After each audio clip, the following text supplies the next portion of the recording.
Hey guys, I hope everybody's doing well.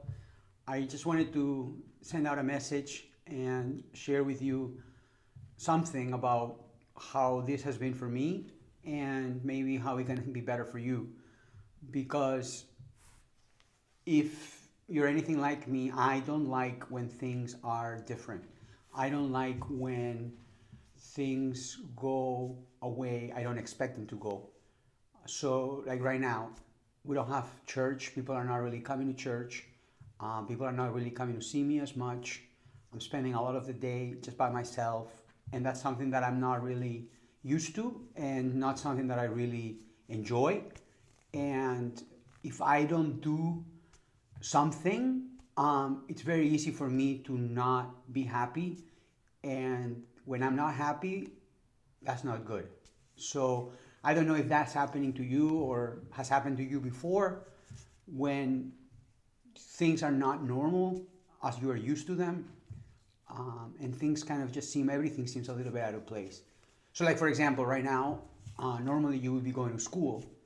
You already had your February vacation, you would have your April vacation, but we're in March, and it's not normal not to have school and to kind of wake up in the morning and just not have school to go to.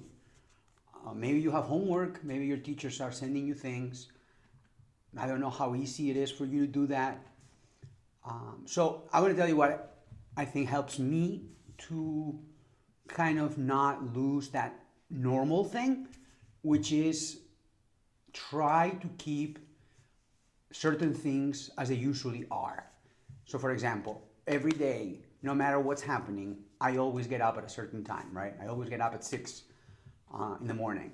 And sometimes I have to go to church at 7, sometimes I don't. Um, right now, I don't, right?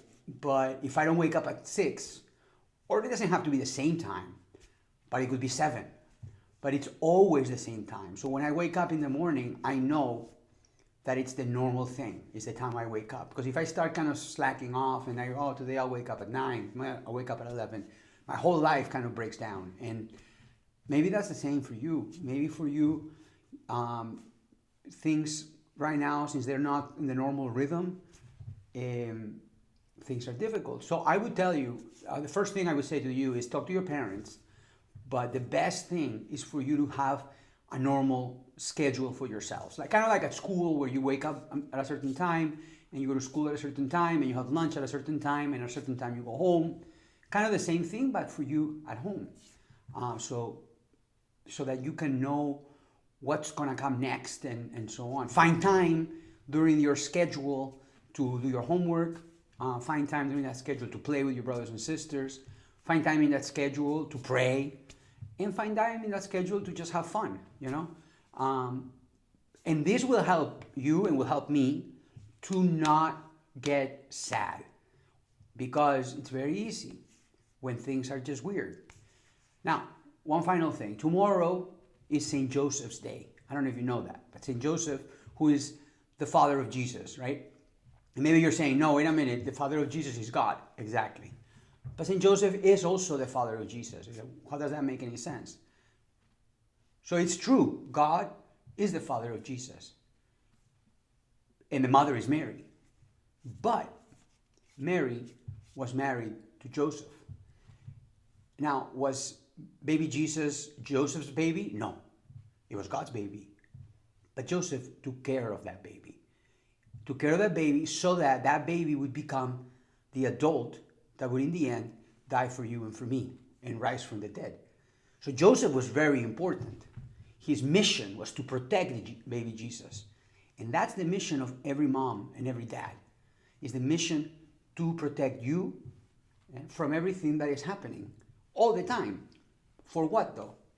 So that you can become a healthy boy or girl? Sure. So that you can become very smart? Okay. So that one day you can grow up and be a good person? Of course. But more important than any of that, your mom and dad, just like St. Joseph, have one job that's more important than any of them. And that is to show you who your real dad is. That is God. That's what Joseph did for Jesus. He taught him that his real dad was God. And so tomorrow, or today, whenever you're watching this video on St. Joseph's Day, why don't you go to your dad or go to your mom and just give him a hug, say thank you for helping you to know and to discover who your real dad is. Because once you know that, none of this coronavirus and being home doesn't matter anymore. All that matters is that God is your dad and that God doesn't forget about his kids. And now think about this, right? If God is your dad and you are his son or his daughter, and if God is a king, what does that make you? Think about that, okay? I hope to hear from you guys soon. Be good, and God bless you.